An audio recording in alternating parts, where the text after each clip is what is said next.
kids. Well, welcome to Conscious Embodiment with Dr. Michael Lennox, Astrology and Dreams. I am your host, Dr. Michael Lennox, and we meet every week and talk about the astrology for the week, dreams and dream interpretation. And we are coming at you for the week of, and I got to tell you, Zoe, I don't know what week it is. What's the date? Today is Monday, September 6th. Thank you. Listen, I have trouble remembering what day it is, even when I'm not recording a podcast a week in advance. I hear you. Michael, I know that today or this week, something very popular is happening. Yes. Mercury starts his retrograde shadow. So this whole podcast is about Mercury and his retrograde cycle. I feel like for those who are newer to astrology, this is one of them. Yeah, this is absolutely. Something that they have definitely heard about. And it is Mercury in retrograde in particular.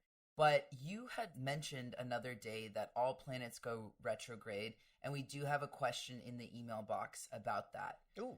So maybe we can kick it off with Tammy's question. A question from an actual listener, like a real question? Yeah, let's kick it off with Tammy's question. Yes, go. So Hit her me email up. says, "Hi, Dr. Michael said something last week that caught my attention in a new way. Quotes, all planets go retrograde.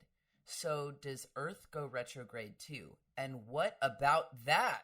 Lots of question marks and exclamation points. I can't believe that in 20 plus years of being interested in astrology, the thought has just now struck me. Oh, that's adorable. Adorable. Well, of course, Earth does go retrograde if you live on Mercury, Mars, or Venus. This is actually a great setup. I think this is very funny that we have this question. People are going to think we fake this, right? Because it's this a perfect divine question. Timing, I promise. No, it is divine timing, because it's a slim week in the astrology, and the most important thing that has started up this week is Mercury going into the first part of his retrograde cycle on the 6th. And so I'm going to spend today's podcast teaching about the Mercury retrograde cycle. And that will always start with a teaching on, well, what is retrograde motion? And yes, all planets go retrograde. But here's the important physics piece of this. Retrograde motion is a function of two bodies in space that are both moving, and the relative perspective from one to the other. So the fact that Earth is moving through space, and we and Earth are synonymous in this equation. We are Earth. We are moving through space, about 67,000 miles per hour. And so we are one of those relative moving bodies, and as we perceive the other moving bodies that are moving at different speeds, there are periods where, because of the pace of the moving planet and the relative position of it, from our perspective here on Earth, if we were looking up at, in this case, we'll use Mercury as the example, we are moving, Mercury's moving, and every once in a while we pass each other in the sky in such a way that creates this optical illusion that causes the body that we're looking at to appear to stop and then move backwards, stop again, and then move forward, retracing his steps. This is, in fact, an optical illusion. Mercury does not turn around. If it did, we'd have to have a whole new set of science and physics to describe the moving universe. But you've seen this when you've been a passenger in a car and look out at the spinning hubcap of another vehicle. There's a moment when that car passes that if you're looking at that spinning hubcap, there's a quick, it's so fast, optical illusion that suddenly it looks like the wheels are spinning in the other direction. And if not everybody has noticed this, but when I've pointed this out, I would say at least 50, 80%, somewhere between 50 and 80% of people in a room will say, yes, I've noticed that. And that's retrograde motion. As you're in one car moving along, the other car overtakes, and there's just this one little moment where, and again, I can't explain the optical illusion better than that because I'm not a physicist. Me neither. There are animations that you might be able to find that show this happening in a way that might grab you intuitively, where you look at it and see. I should probably look one of those up and then provide it for all y'all. I just remember seeing one years ago. So the point to answer her question is that the only way that Earth would be considered to move backwards and appear retrograde is if you were on one of those other planets looking at us. So if we ever colonize Mars, we will have to come up with a whole new astrology that is not heliocentric, but Mars-centric. And then Martians would experience Earth's retrograde, and I wonder how we would interpret that archetypally. But so the answer to the question is, yes, honey, they all go retrograde, including Earth, but only if you live somewhere else. Can you imagine there's, someone in a different universe saying, yeah, Earth is in my sign this week. That's right. Transiting Earth is squaring my moon, and what would that mean? So, indeed, this whole episode is going to be about Mercury's retrograde cycle. It's kind of a slim week in terms of other planetary aspects, and so it's a good moment to teach about how a Mercury retrograde operates and also set you all up for navigating it more effectively, which can only happen when you understand the three-act process that every retrograde cycle moves through. So here we are at September 6th, and Mercury is at 9 degrees of Libra. And between September 6th and the 26th, so just about 3 weeks, Mercury is going to travel between 9 degrees and 25 degrees of Libra. This is called the retrograde shadow. The shadow portion means it's not the thing itself, but the shadow of it, the sort of imprint of it. And what that means is that because Mercury is traveling over this territory, 9 degrees to 25 degrees of Libra, he will be coming back here again when he turns around. So the first pass between these degree points that happens in these 3 weeks is going to give you every little piece of information you need to have in order to move through the backward journey with less bumping into the furniture, because you're going to be prepared for the issues, negotiations, communication challenges that are likely to come up when he's backwards, because they will be hinted at in this retrograde shadow. We get like a little preview? Yeah, you get a brochure. Okay. Yeah, it's like, here's your 3-week retreat that's happening when Mercury goes backwards, where you're going to learn a lot about everything that operates inside of you from the neck up. So if you're paying attention over the next almost 3 weeks, and just clock the moments when a conversation, an interaction, a negotiation, a plan, a thought process, anything that involves thinking or communication that you bump into or becomes a challenge or a problem, those are the issues that are going to return when Mercury's moving backwards. Only when Mercury's moving backwards, it's going to be bumpy and clunky and like bumping into the furniture. And so the more prepared you are for that, the more efficiently you can work with that energy when Mercury's in what I like to refer to as dipped into the unconscious mind. That's my language for where a planet is energetically when it's moving backwards and in retrograde motion. So it's very important in between those dates to be clocking everything that happens in your thinking and communication. Look for the challenges and expect that whatever themes are being, expressed in your communication issues, they will be part of what you're going to be dealing with during the 3 weeks of the retrograde when Mercury does finally turn around. Act 2 of every retrograde is the retrograde itself. Certainly everybody who's tapped into, astrology stuff in social media is going to know when Mercury's going retrograde, because it gets a lot of press and a lot of attention, appropriately so. But most people don't know about the preparation piece, right? So now you can approach the retrograde very, very differently. The dates for this particular one are the 26th of September through October 18th. Again, just shy of 3 weeks. And if you are now working with the retrograde cycle in the way that it's designed to help you transform your communication experience, it's a completely different 3 weeks if you're prepared by virtue of having paid attention during the retrograde shadow. Now it's not just something to fear or be superstitious about. You're actually clear about what to look for in the challenging areas of communication during that backward motion.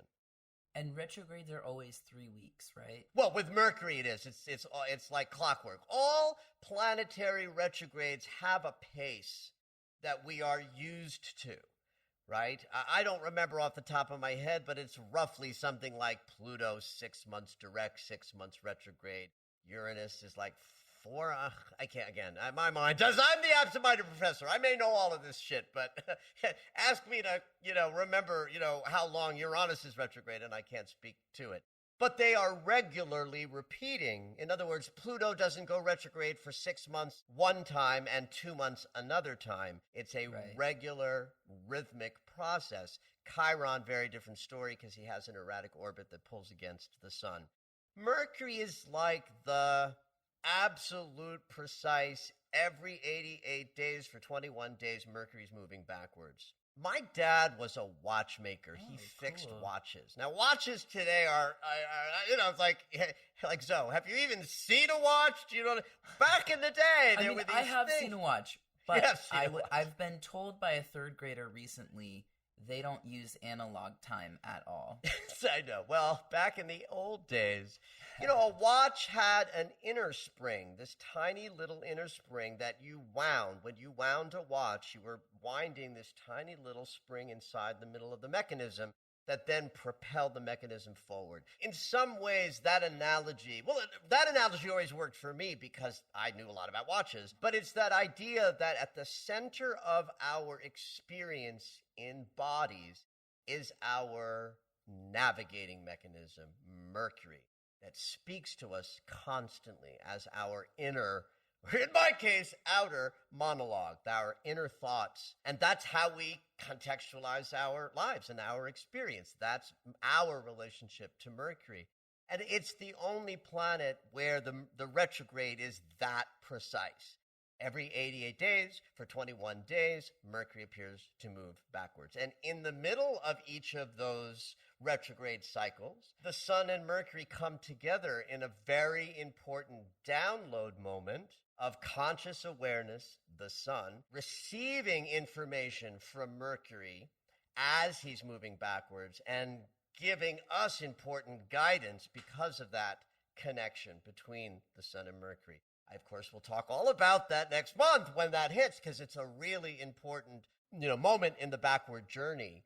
That same conjunction happens when Mercury is not retrograde in his 2 to 3 month free and clear process. That's because Mercury is so close to the Sun that from our perspective, as he whizzes around in his very fast orbit, we experience him coming together with the Sun, downloading information that is our thinking mechanism with our conscious awareness, that is the Sun. And then it happens when he's moving backwards as well. And this is part of how the Mercury retrograde works. The joining together of our awareness and the guidance narrating mechanism that helps us move about not bumping into the furniture. And of course, when he's backward moving, that's why we bump into the furniture so much, because the planet that helps us navigate is busy doing other things in the bottom of our consciousness.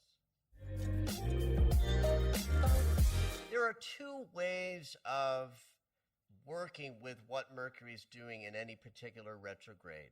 One is to know what sign it's in and the degree points. And if you know anything about your own astrology, or you're familiar with your natal chart, Libra will be ruling a certain chart in your, certain house in your chart. For example, Libra rules my 10th house, work and career. So I know that this Mercury retrograde to look towards my business life for the most juice of what this Mercury retrograde is to teach me, because my 10th house is ruled by Libra. Not everybody out there knows how to do this, although it's pretty simple. You can go to astro.com or one of the popular astrology websites, and you can put in your birth information and get a free copy of your chart. And in that chart information, you can learn what sign rules what house. Then you've got to look up what the house means. And then, of course, many people who are listening to this podcast are familiar enough with astrology to already be doing this. But that's one way to work with the Mercury retrograde in a more personal way. But in a global way, it's important to know what Mercury's story is up there. Who's he making contact with during September, October, November while he's in this process? He's making what I refer to, not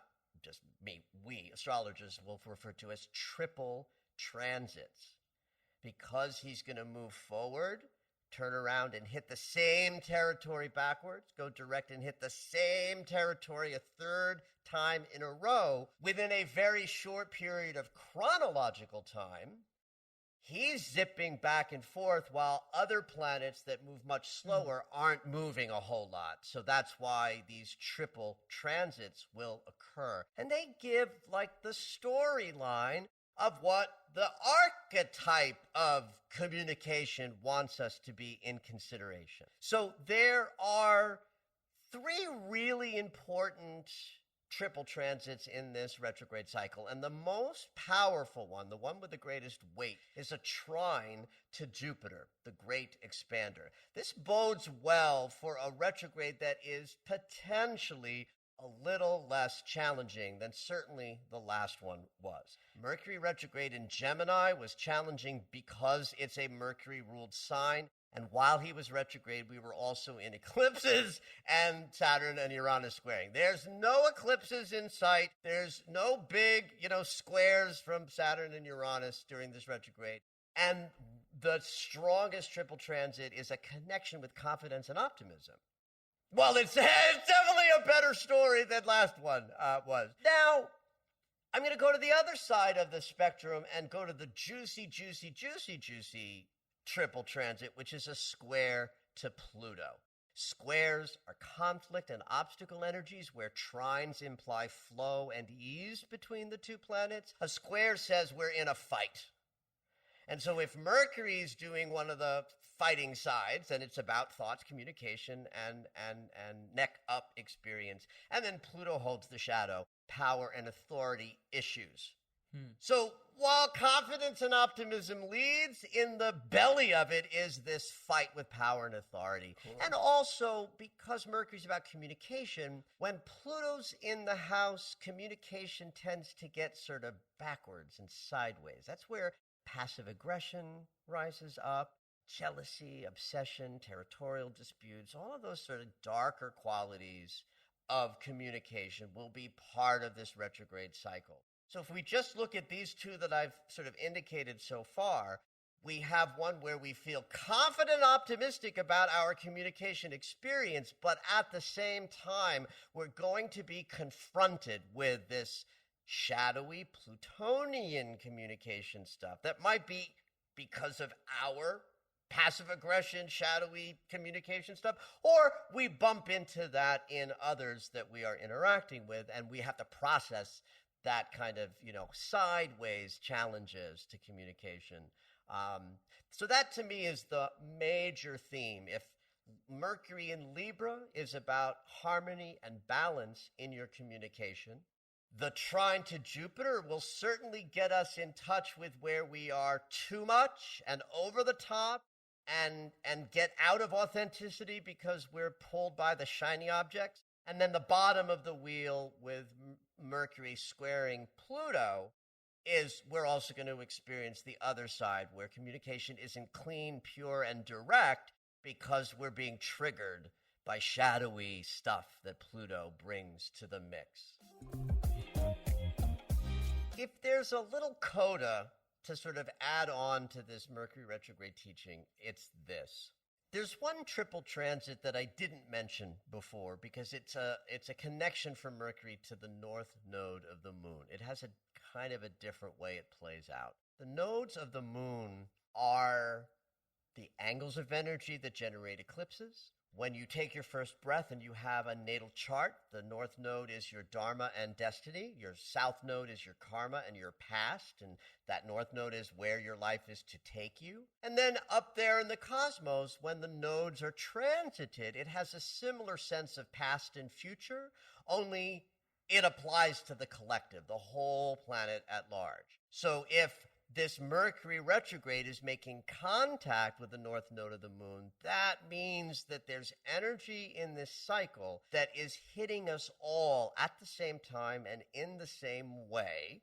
And if Mercury in Libra is about trying to find forgiveness and balance and harmony in your communication experiences, a sesqui square, 135-degree agitation with the north node of the moon means the entire planet over the next few months is going to be going through these frustrating, itchy, agitating thought processes as we contemplate moving forward in our collective future. So think current events, think media, think Afghanistan, right? So there's frustration around finding peace and kind of forgiveness that we will all be experiencing as the next 2 months play out, and understand that if there's a process connected to that, it's the process of being able to stay loving in unloving or the appearance of unloving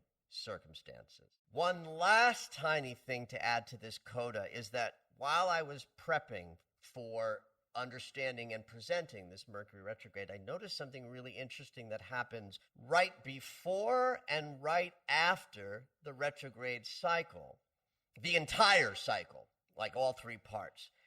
Right at the top, Mercury is going to oppose Chiron. This actually happens on the 7th, only because of Chiron's movement. When Mercury moves backwards, he's not going to touch this again. It's not a triple transit, but it does put us in a position where we're going to have crashing confrontation with wound consciousness possible as this week gets started, because the planet of mind is in a face-off with the planet that holds our wounded spaces and therefore the healing of wounded spaces in its bailiwick, Chiron. Then a couple of, months go by, and this entire Mercury retrograde cycle ends in early November. And at the very, very end of November, Mercury's going to trine Chiron. Flow and ease between our mind and our wounded healing process. I love that. It's like an elegant, introduction to slamming into the wound before the retrograde happens, and then leading into a sense of ease, of clarity, of wounds capable of healing at this time will in fact be healed as we move through these next 2 months. It's announcement time, and I know that this weekend we have a dream circle. Yes, Sunday the 12th, 10 a.m. to 12 p.m. Pacific time, we have a dream circle. I do these once a month. It's always the second Sunday of the month. You have to be available at that time from 10 to 12. It's a small and intimate group. Everybody gets their dream interpreted as a single sort of personal interpretation. But the beautiful thing about a dream circle is that a group interpretation emerges that applies to everybody that's gathered. They're fun, they're exciting, they're intimate. Come and check one of those out. And the next one, of course, is, Sunday the 12th. 10 a.m. And you can register on the website, michaellennox.com. There will be a little button at the top that says Dream Circle. Just go ahead and click that and you can register. Another thing that we are keeping registration open for is the Radical Forgiveness class. It started this past Saturday, September 4th. And if you're listening to this podcast on Monday, the day it comes out, you can still register for our class for the next 24 hours. We just wanted to leave that open for folks who might have forgotten and are a little late on the jump. You can join us for the next 24 hours. And the registration for that will be on the website. All right, it's dream segment time. Every week, Dr. Michael will interpret dreams that are sent in via email or take a live caller. If you would like your dream interpreted on the podcast, you can go ahead and email us at dreams@michaellennox.com. Hopefully your dream will make it onto the show.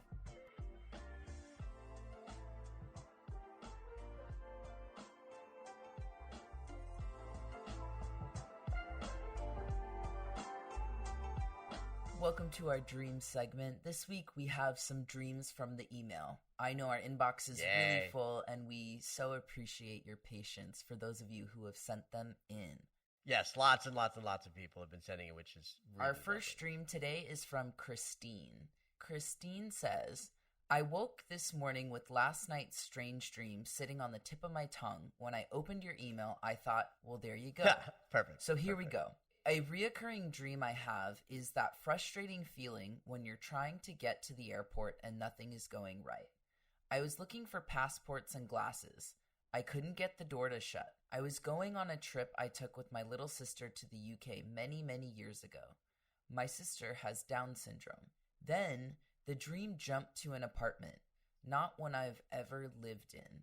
Someone in the other room called out, how do you close these curtains? And I picked up a remote control and pressed it and saw the shadows of the curtains closing. Then I was holding a large green apple. My dreams are all in color. And I said, I think there's a worm in this. I think it's rotten. And an unidentified woman said, one worm came out, but the other is still in there. I carefully cut the apple, and I marveled at the sweet little grub inside. End of dream. She writes a little note, I dream all the time, and I'm a very good and heavy sleeper. I've been working with a holistic doctor and doing lots of shadow work. And I've had so many new tropes and motifs show up in my dream over the past 12 months. I love that. Well, first of all, this dream is both a standard recurring stress dream that has no sexy interpretation to offer. But there's this second part of the dream that is rich with meaning and symbolism that's very specific to this time. And that I think actually fits with the idea of doing shadow work, of looking at hidden things and important healing processes. So airport dreams are about change and transformation. You know, when you get on a plane, you get off, you're in somewhere else. You're in another territory, right? So the symbolic meaning of a plane trip is fast change. Life is filled with fast change, and change is stressful to us. And our dream state, one of its dynamic responsibilities is to help us process stress so that we can wake up the next day and face life on life's terms all over again. And so a recurring dream like this, and this is probably like fifth, sixth, seventh most common recurring dream. I got to go someplace and I can't either get there or pack or be prepared for the trip. So this is a dream that will show up on a regular basis when Christine, in this case, or any dreamer that has such a stress-related recurring dream, when they're stressed. So it's not sexy to interpret. It's just that every time that you're facing something moving too fast, the dream will come and help you process those anxieties and challenges so that your stress can, be relieved a little bit in the dream state. But then this dream gets sort of juicy. The first thing is it's a home, which means it's a contemplation of self. Homes are always about how do I think of myself? And in this case, it's not an old recognizable self. So it has to be some self that's not quite gotten, known, or integrated, or that the dreamer is fully aware of. So now if we add to the, our information about this dreamer in waking life and know that she's doing some deep work, then the apartment is the current sense of self that's being shifted by the work that she's doing. That's why it's unfamiliar. And curtains are about being in a space, but having access to something that's outside of the limitations of the self. If the apartment is like her body, then the windows are like being able to see out into the rest of the world. But there's a process going on, shadow work. That's best done in private. And so the closing of the curtains is like an expression of I have the control to limit my inner view, my inner self being visible to the outside world. I just click the control button, the curtains close, now I'm private. Now I can do that dive into the shadow. I can do that work, still stay me, but keep, the outside world at bay a little bit while I do an investigation. That's, to me, what the curtain and the remote control What about is. this? I thought this worm was really interesting. Yeah. Love it. So, apples. The first thing that I come up with association with apples is an apple a day keeps the doctor away, right? So apples are thought of as healthy and helpful to you. Like they're good nutrition, if you will. So there's something about that that's being considered. Well, what's on the inside? What don't I know? And so if, again, thank you, Christine, for letting us know about the shadow work, because now we have some context to say that the investigation of the worm in the apple is as if to say, I have worms inside of my most healthy parts that needs some attention. Oh, and how beautiful, one worm had already come out, but there was another Right, worm so still in the apple. what do we want to make of that? It's like, well, we could look at that several ways. One could say we heal and grow in layers and small bits, and maybe we can only get one worm out at a time. Another way of sort of perceiving the last remaining worm is sometimes apples have worms, right? So sometimes our personality has qualities that we prefer weren't there, but that aren't actually traumas and wounds, but part of who we are. And we have to come into some acceptance that not only are we a shiny apple consciousness, but that we are also a worm consciousness. We do have things inside of us that sort of creep around that we are responsible, sometimes for getting rid of, but sometimes just for knowing about, right? So in a shadow contemplation, I see the one worm that's gone as the shadow work that's excavated some stuff that needed to be released. And the worm that's left can also just represent the piece of our shadow that we never let go of, that we have to come into some acceptance for. And then I'll throw in the last little bit that it's green, and green is the color of the heart chakra. So I think this dream is beautifully reflecting both the stress of change and life moving fast that the airport section of the dream reflects, and a beautiful reflection of the deeper work that's going on that Christine is doing at this time to stay private enough to continue to do the work and then light up her heart chakra with a wormless green, or not wormless, but a less wormy green apple. You're doing great work, Christine.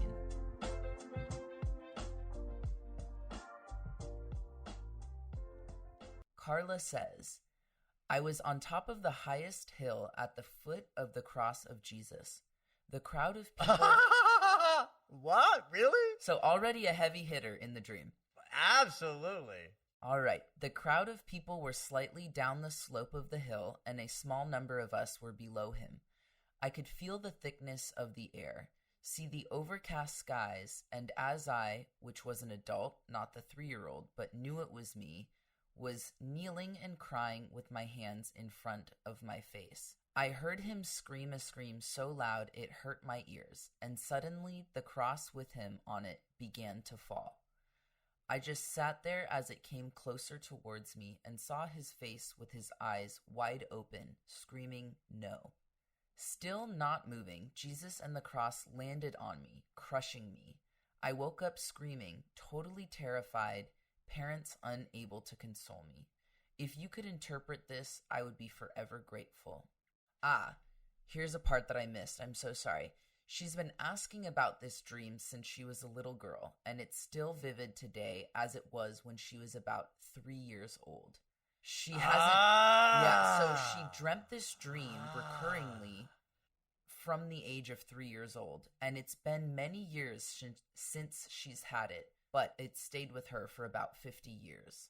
Wow. This is a juicy dream. And I have to start by just saying this one little thing. Since I'm not with Carla, the Jesus theme makes me a little nervous, right? I don't want to step on any toes here. That as the dream interpreter here, Jesus is not my Lord and Savior. Jesus to me is a beautiful mythology of living a life that is more connected to God consciousness than human consciousness, because that's what Jesus exemplified by his life. Then he picked up this cross, and the cross represents in Christianity the burden of Jesus' experience. And for me, I add to that Jesus is telling us with how he lived, that we can live more connected to our God consciousness than our human consciousness, and we must pick up the cross and say that life is a burden that I accept. And then the ultimate sacrifice of him dying for our sins is also just to say that we must transform ourselves to that which we are challenged by, about who we are, about what life is like, our sins, if you will. So there's something